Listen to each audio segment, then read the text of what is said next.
Welcome to The Verdict. Tom Feher is an award-winning trial lawyer who knows there is more to our stories than what you see on the surface. He has built his law firm, Feher Law, into one of the top injury and employment trial firms representing people in California. Join us each week as Tom explores the successes, challenges, and lessons learned from some incredible people. Hit subscribe, follow Feher Law on Facebook and Instagram, and let's get to the verdict. And now, here is your host, Tom Feher.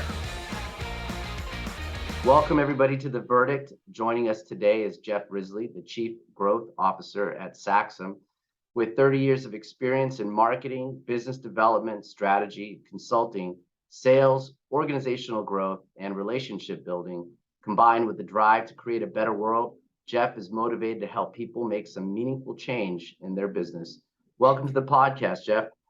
Thank you, Tom. I appreciate it. So tell us just a little bit about your background and how you ended up in marketing. Yeah, of course. So I actually started in trade association management in Washington, D.C., which is a lot of communications work, a lot of event planning work, advocacy work. And about the year 2000, I started working at an advertising agency in Kansas City. And that really kind of cemented the rest of my future in the marketing world.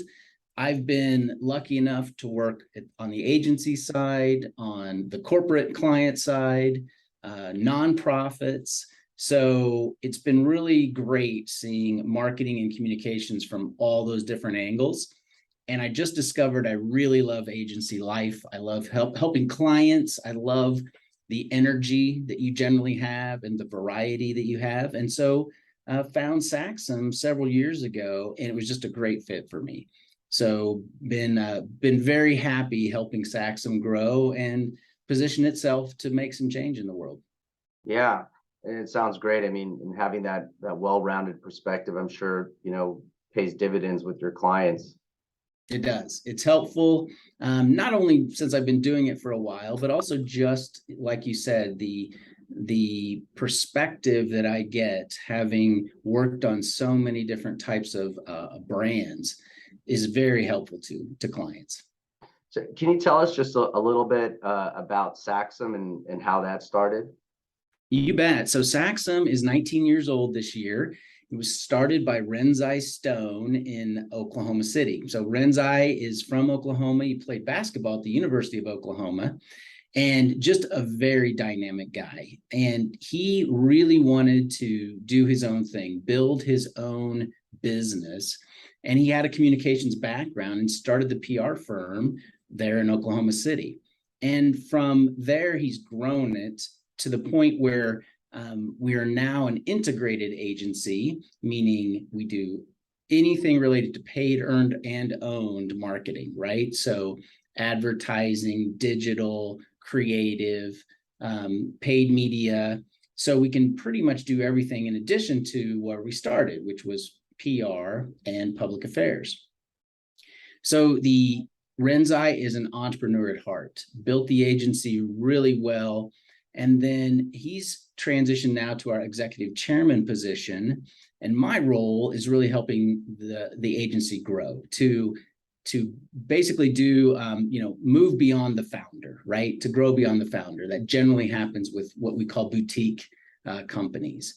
And so Saxum's just a wonderful place. I will tell you, we have a very broad spectrum of work that we do for mostly B2B agencies, B2B brands, but we do have B2C as well.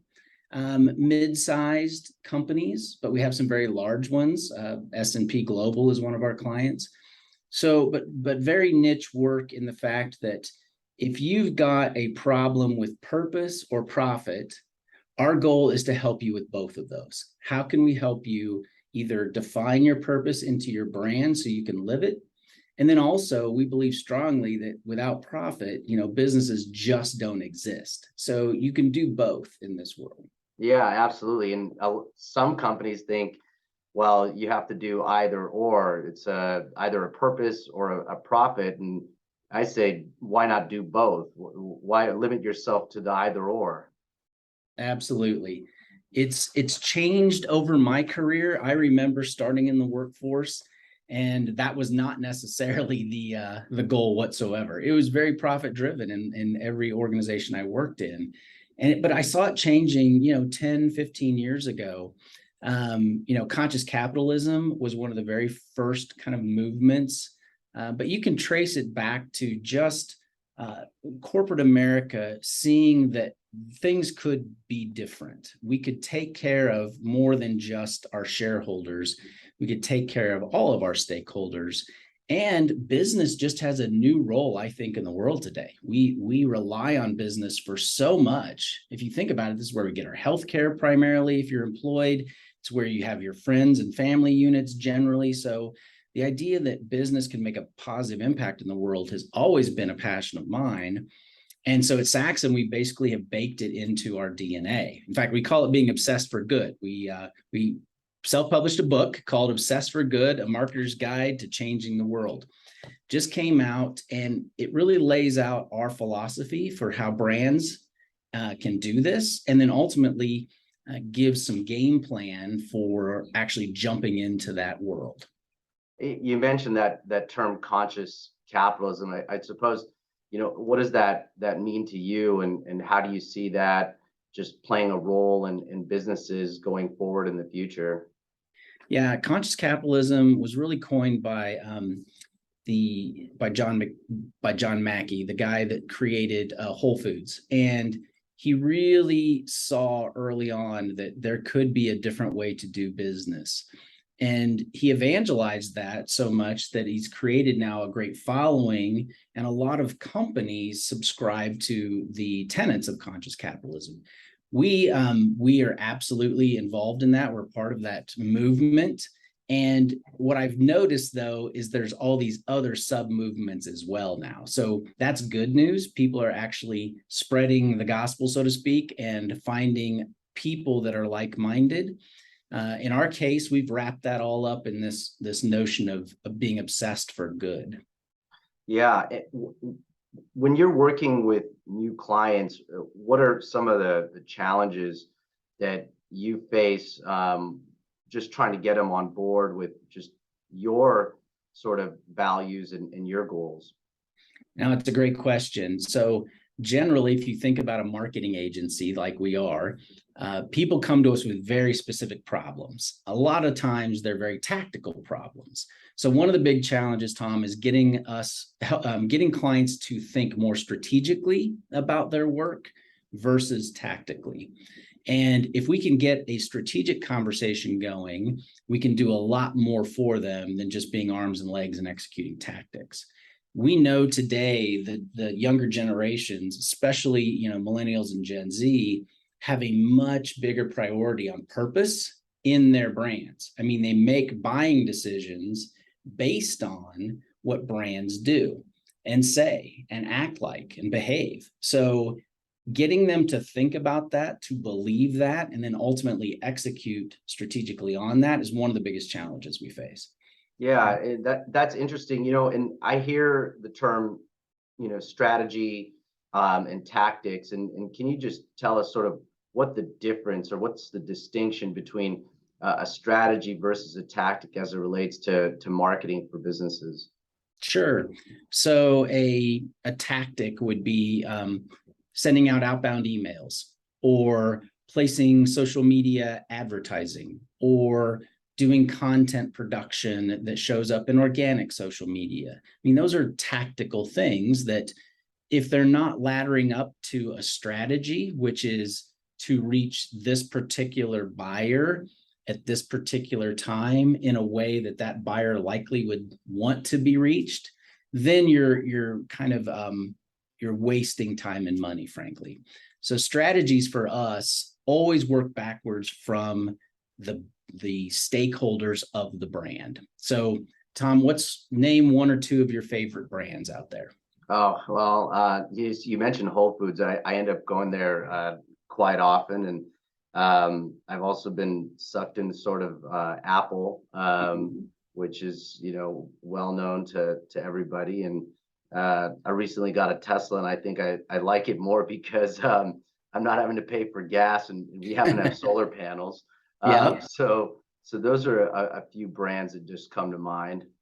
Well, so those brands, and they're all good ones. I love all those brands as well. But let's go with Apple, for example, because they have created some of the most memorable marketing ever, partly because they have integrated everything into their brand, from the design of the phone to the way they speak to you is all very intentional and all very strategic. And they know so much about you, even though they are big on privacy, they still know a Right. lot about you. And what I like about Apple is they're respectful of their customers. They will think backwards from their customers and try to do everything they possibly can to engage with that customer in a respectful way and treat them as human beings, in my opinion, anyway. That is a very strategic way to go to market for a brand.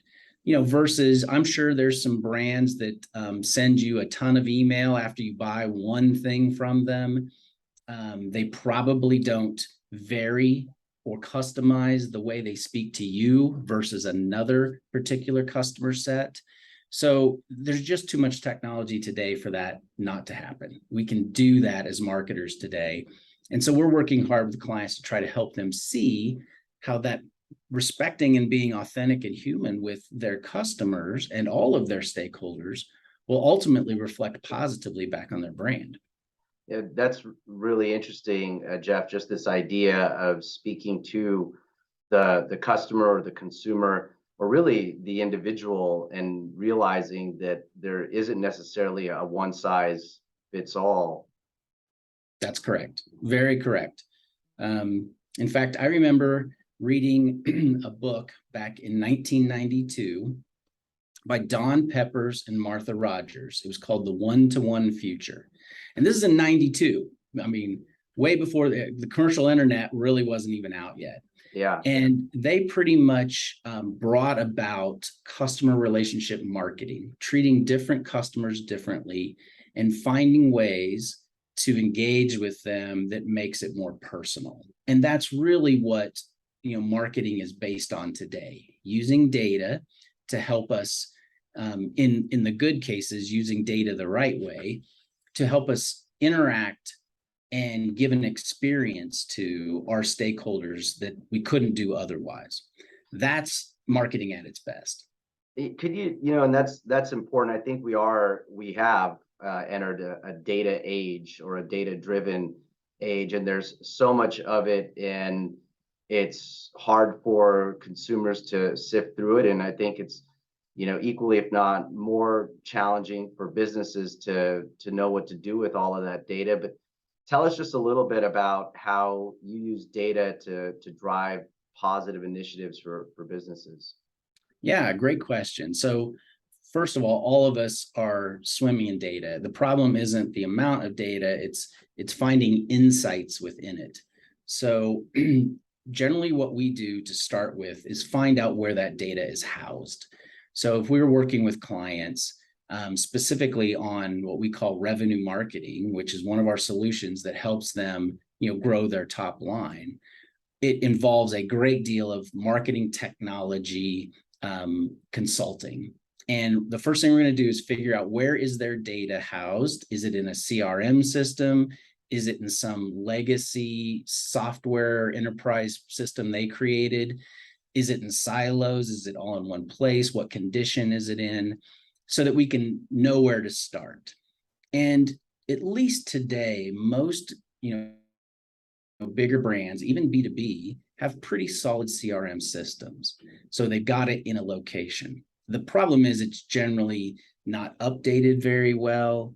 It may not have enough data to help us do exactly what you asked, which is customized to a particular persona.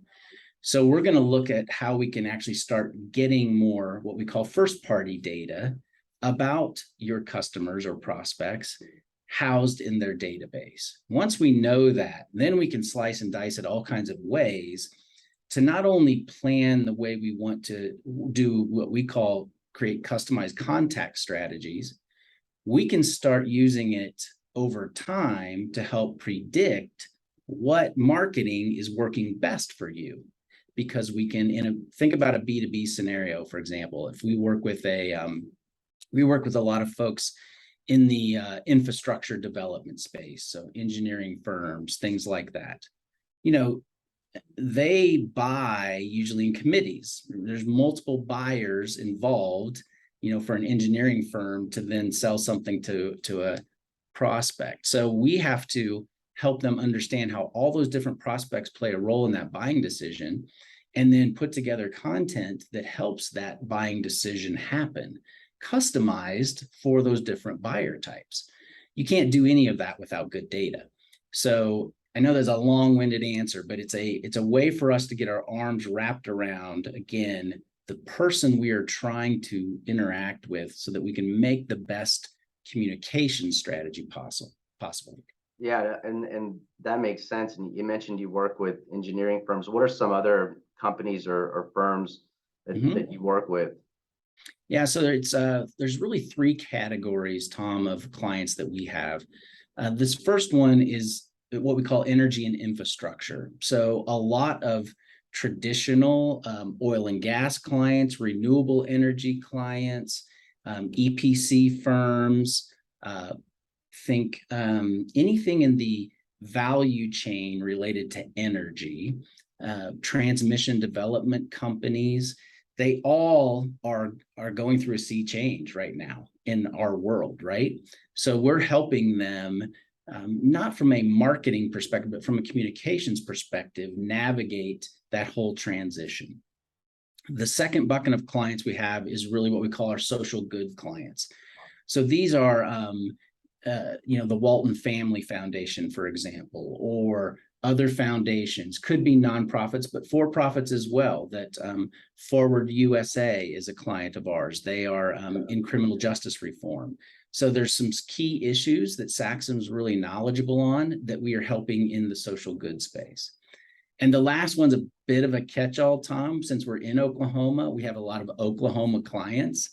The Oklahoma Lottery, for example, is a client of ours, and they've been with us for a very long time. We love doing work with them. So because of where we came from, we've got a lot of clients there too.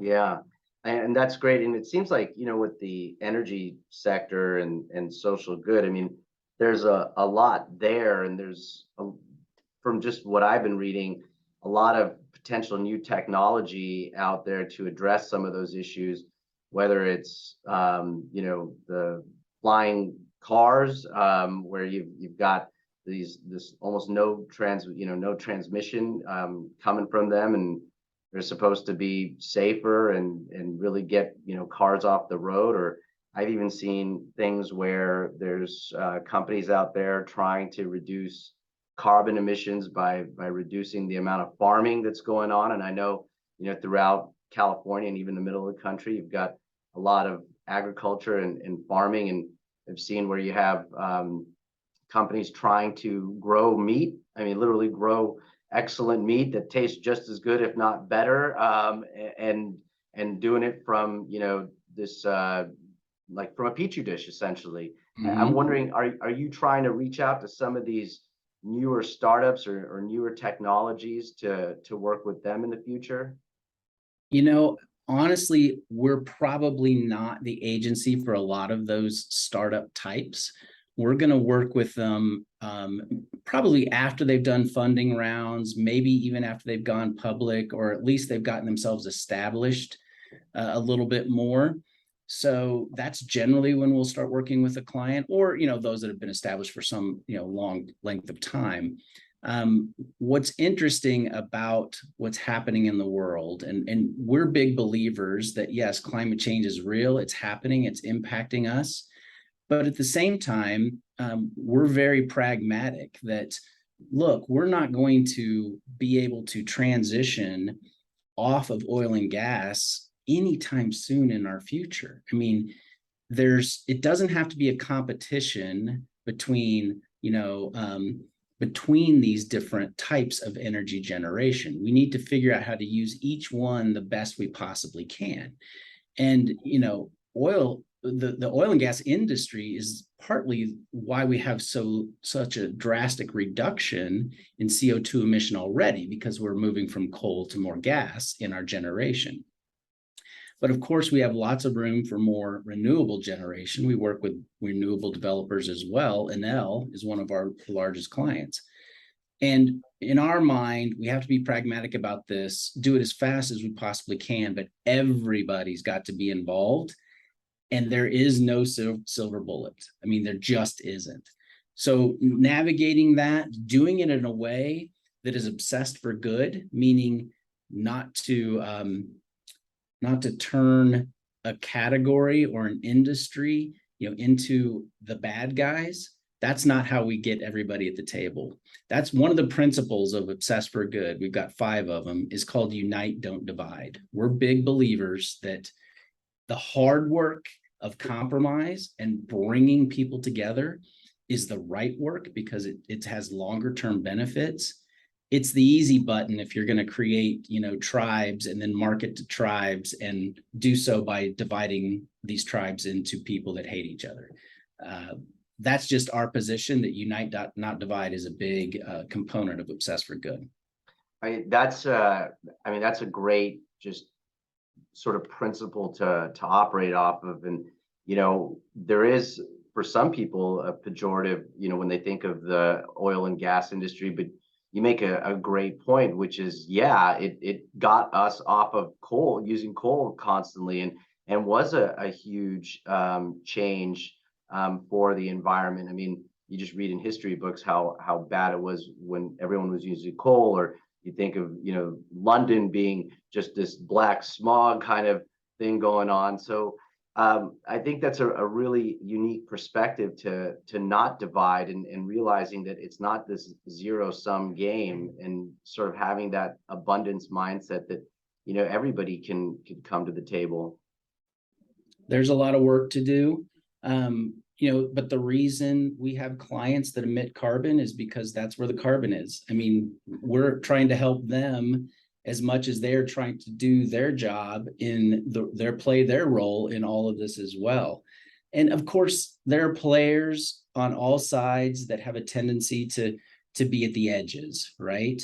So we encourage everybody, we always say, run to the middle, stay away from the edges, because they make all the noise, whether they're brands or people.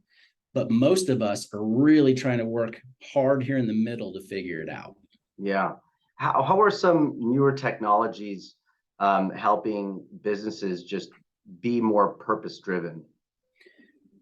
That's a great question. I think the technology we use to help companies be more purpose-driven is usually about informing them about what people are saying or doing or believing, or where their headspace is. And some of that is just data-driven, right? And some of it is just paying attention, or finding something really true about a population or a group that is a great insight, right? We're always looking for insights in our business on the buyers, or on the category that they operate in, what's going on in culture, right? So you can follow that. Data helps, or technology helps us grab a lot of that information and try to make sense of it, so that we can consult with clients on how to be more purposeful in creating products or the way they speak to their market. I'll tell you a brand that I love that does a lot of this really well is Allbirds. Are you familiar with them? Yeah, actually, I bought everybody in our family Allbirds shoes years ago when it first came out. I thought they were the coolest thing. So everybody in our family has a pair. Yeah, I'm wearing a pair right now. Love the brand. What I love about them is they've built their business on sustainability from stem to stern. I mean, not just the products, but the way they operate, the way they treat their people, the way they market. It's a great story of an intentional business that is trying to be more purposeful and help the world at the same time, plus make a great product that people love and want to be associated with. I mean, you bought one for your whole family. I mean, that's an amazing story. So that kind of brand work to me is really powerful. It's the type of work that I think more brands need to do or try to transition to. Can't all be Allbirds, it can't all be Patagonia, but every brand has something good they're doing, even if they're not trying. That's a good place to start. See what you're already doing. Yeah, and it's this with Allbirds, that's a company that started with this sustainability mindset. And you mentioned, well, there's a lot of companies that obviously didn't start with that type of a mindset. I mean, how do you help companies sort of navigate this idea of a sustainability mindset or a sustainability world? No, a great question. We have to meet them where they are. I mean, the last thing you want to do is discourage them to say, look, there's not enough here for you, go away. You got to meet them where they are.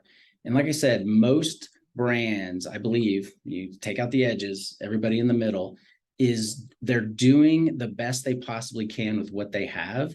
So you need to story mind, find the things that they're doing either for their employees or for the environment or something that we can start with.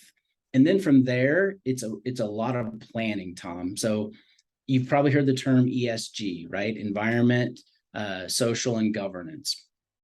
We're big fans of ESG. I know it's been politicized. Again, I'm going to ignore that because the idea here behind ESG is it's a subset of doing good. It's a way to categorize how you are doing well for the environment or for, social and in a governance way.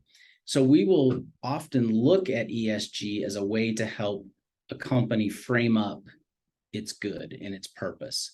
You don't have to follow a standard. You don't have to necessarily set, goals for net zero. Those are strategies that can come over time.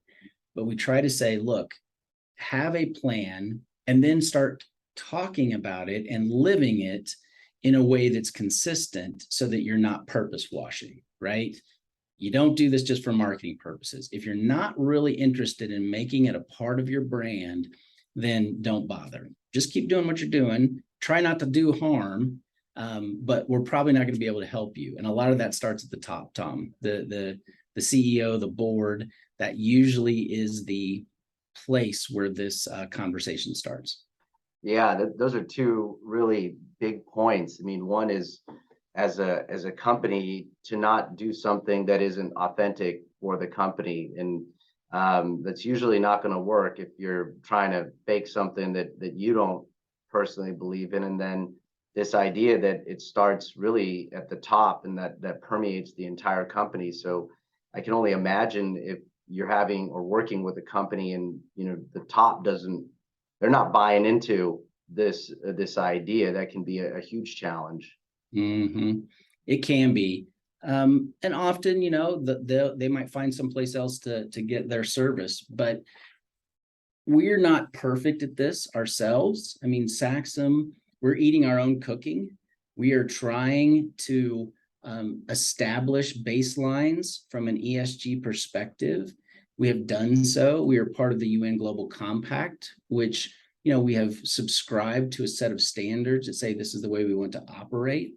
We are trying to find clients who are like-minded that also want to, be purpose and profit driven. And we are measuring ourselves over time, and we're going to release our first impact report, after this year is over. So we're very much doing for ourselves what we're advising clients to do. Yeah, that makes sense, right? It's not the do as I say, not as I do sort of motto. I mean, you are taking, and following your own advice and lead. What are some of the biggest marketing challenges that you'd say that you face with some of the companies you work with, or just in general? Yeah. Well, let me think of a few here. I'm going to start in general, more just to protect, client confidentiality. But Sure. I would say the general is especially in the B2C space, is the constant movement of consumers to different platforms and using those different platforms in different ways and trying to reach them in a way that's authentic. So if you just think about, I was heavily involved in this early social media movement. Had a blog, was helping clients start blogs. I got one of our largest quick service restaurants engaged in social media way back in like 2008. So it was a scary time because everybody was afraid to lose control over their message.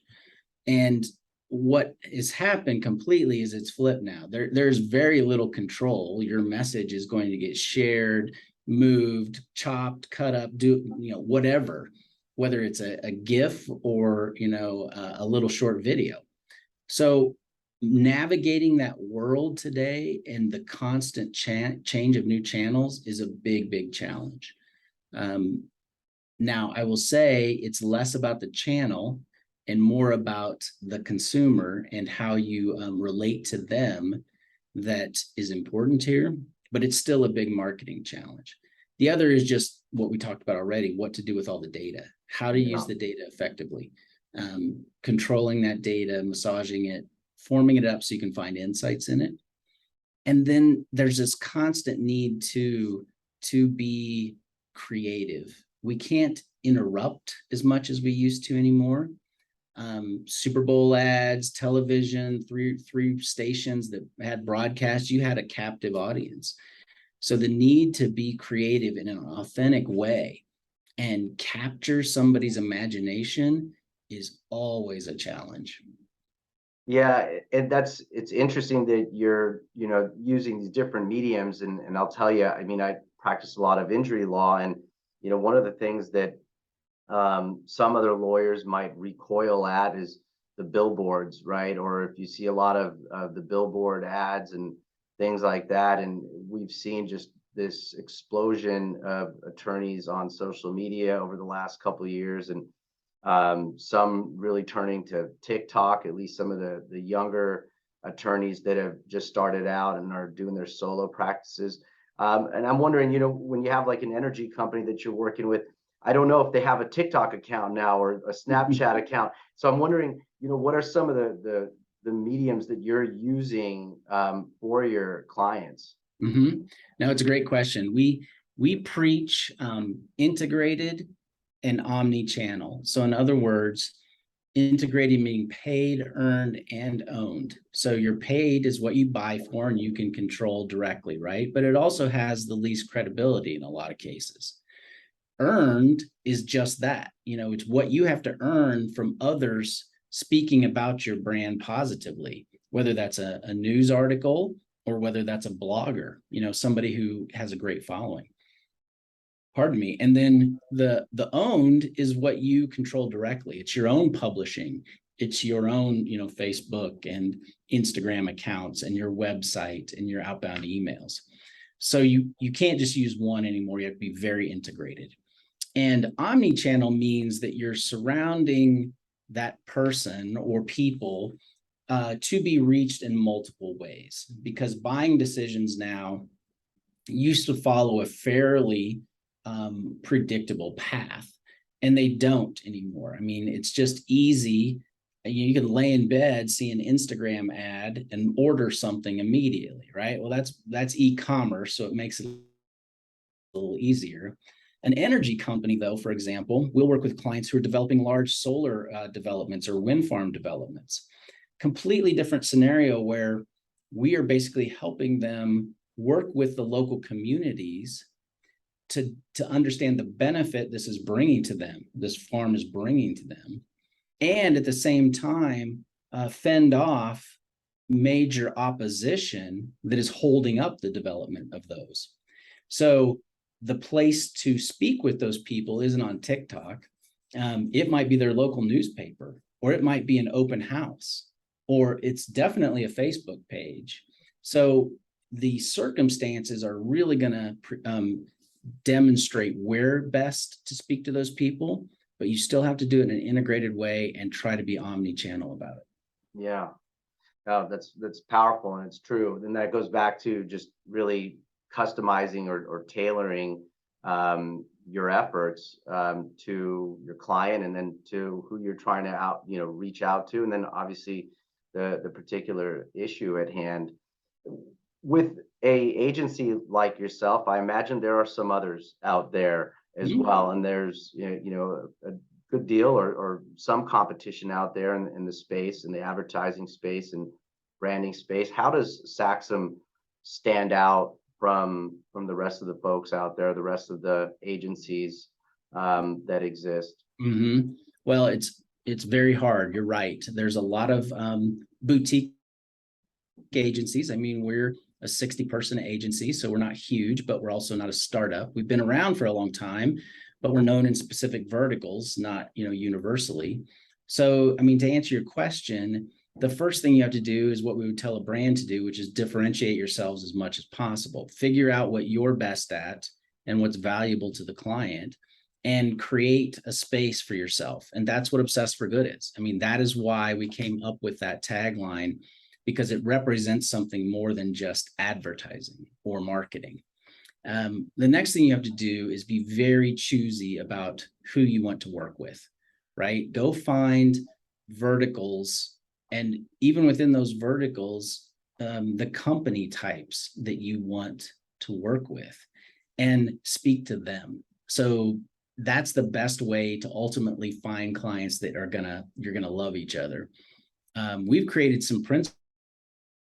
We call them bold principles that we put in all of our presentations that say, hey, this is the way we like to work with clients. And we'd really like you to subscribe to that same set of principles, because we know we'll probably operate better together. And then ultimately, I think you have to practice what you preach. There are agencies in the purpose space. There are companies in the purpose space that are doing it more, I think, for window dressing than necessarily they believe it to their core. It's in their DNA. So, at Saxum, we have several programs that we are executing on top of what we're doing as being part of the UN Global Compact. So we have our own cause program called Step Up, where we help nonprofits with their marketing gratis. So that's a big thing for us. We have our own philanthropy program where we will help our employees actually give money where they want to give it, as opposed to where the company wants to give it. We've got our own leadership development program. And, we've got our own, just CSR program in general, where we're trying to push good things happening through the client work that we're doing. So I think and it's hard for a small agency to do all that. So I think whether you're a small business or not, trying and focusing on it as opposed to just saying it's really critical. That's amazing though to hear, because I was going to ask, you're out here trying to get companies to do good work, purposeful work, sustainable work, sort of like your book says, obsessed for good. And you mentioned earlier, you're eating what you're cooking, and isn't that the truth? Yeah, it is. I will tell you it's hard, but that's the work that we do. And what I love about it is the intentionality I've seen, and not just from our agency, but there's other agencies that I follow that are very intentional about it also. And that's a good thing. I mean, the fact that we're using this in a good way is what I find so encouraging about the future of our profession. It's not Mad Men anymore. That is long gone. And good show, good series, great show, but it's just long gone. And we can't be the industry that was just pushing things for consumerism either. I mean, then we're kind of part of the problem. I've just personally felt and seen where we can be great consultants for businesses who are trying to do something good with their business beyond the service or product they provide. And if we can help them do that and make a profit, and take care of their employees, and, create value in other ways in the world, it's just a great way to have a profession, in my opinion. It's totally true. And the idea that we sort of started this conversation about is also being able to take profits and purpose and seeing that they're not mutually exclusive. And as you mentioned with, with Mad Men, you had sort of this idea that they were mutually exclusive, but here you are, and Saxum is doing that itself, that you're able to help people, you're able to make a profit, and profit is it keeps businesses going. You need to do that, but also you're doing all of these amazing things that have so much purpose and really walking the walk. Yeah.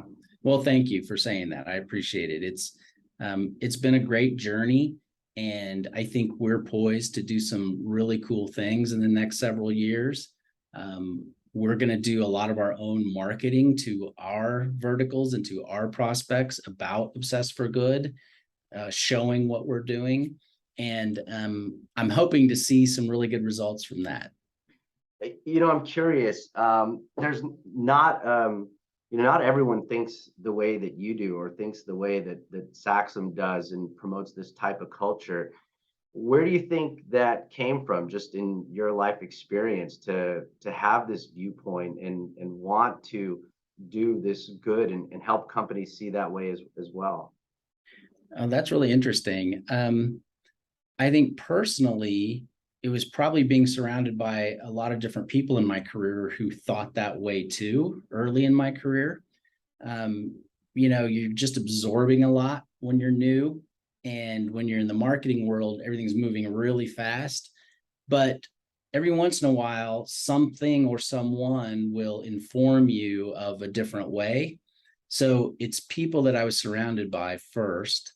The second is just reading. I mean, I just consumed a ton of content when I was younger and in this space. And I just started seeing the writing on the wall, whether it was, Don Peppers and Martha Rogers with one-to-one marketing, or the Clue Train Manifesto. Go check that oldie but a goodie out. I mean, those things talked very differently about the way marketing should function than it was functioning. And then, of course, conscious capitalism came around, and then it was like light bulbs just start going off. I got lucky that the owner of our agency, Renzai, also believed this early on, and he did an amazing job without talking about it. They didn't use it as part of the brand. So we've now kind of taken where we used to have always been, and now turned it outward into, this is who we are and how we're trying to live. And so that's been the kind of critical point, is making sure that the things you're doing internally have sprung from it. And I said it always starts at the top. Renzai was bought in 100%. That's the reason why it exists at all. Yeah, I agree with consuming as much as you can in terms of reading books and getting new ideas. And as you mentioned, just with that book in 1992, I mean, that they were already ahead of the time and seeing things unfold before they really did. What would you say is some of the best advice that you've been given in terms of just marketing, advertising, and helping businesses? Yeah. So I think if I had to name a couple of different sources for this advice, the Clue Train Manifesto for me was one of the most influential books I've ever read for the marketing profession. And it wasn't written for the marketing profession. It was slamming the marketing profession. And, to this day, I still follow the 4 writers of that book.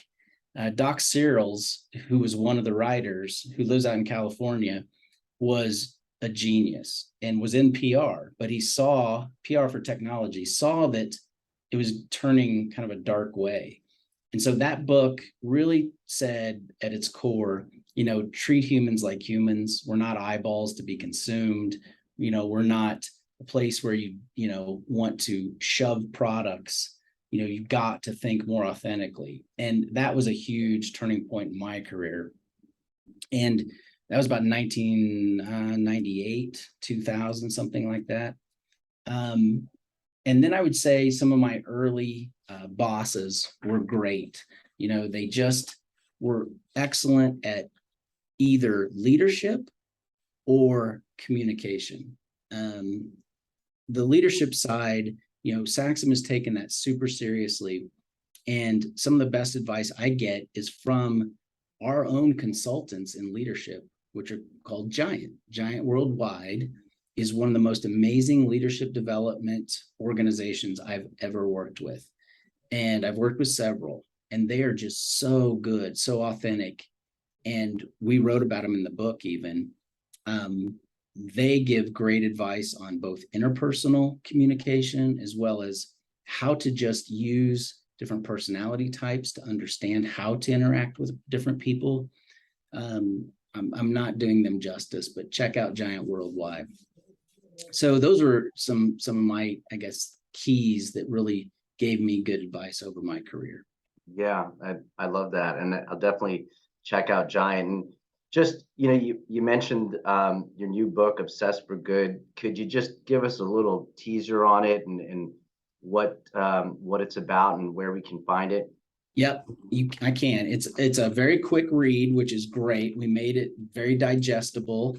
It's got 9 chapters, and we basically talk first of all about why we are obsessed for good and what we think it's going to do for the world. Then we lay out the 5 principles of being obsessed for good. And then we talk about how to take action on all of that. And so anybody that's in communications or marketing could easily get this consumed on a flight and, at least get some ideas. I think a lot of people have good thoughts, but always looking for more ideas. The best place to get it, Tom, is at our website, Saxum.com. We have an Obsessed for Good page, and people can download a PDF of it there. Awesome. And I imagine if people want to find out more about Saxum and more about you, Saxum.com is one place to go. Are there any other channels or mediums that people can find out more about Saxum and yourself? Yeah, the website's going to be, very business forward, but I would say our social channels is where you want to really learn about us as individuals. We have a great team that puts out organic content on Facebook and Instagram and LinkedIn. Those are 3 channels we use really well. And so those would be the other places to learn about us. Awesome. Well, Jeff, it's been a pleasure talking to you, getting to know more about Saxum and conscious capitalism and the positive impact that you're having on businesses, and also that your company is living through that as well and developing that. I love that. So thanks for joining us on The Verdict. Well, of course. Thank you, Tom, for inviting me. I really appreciate it. It's been a great conversation. All right. Take care.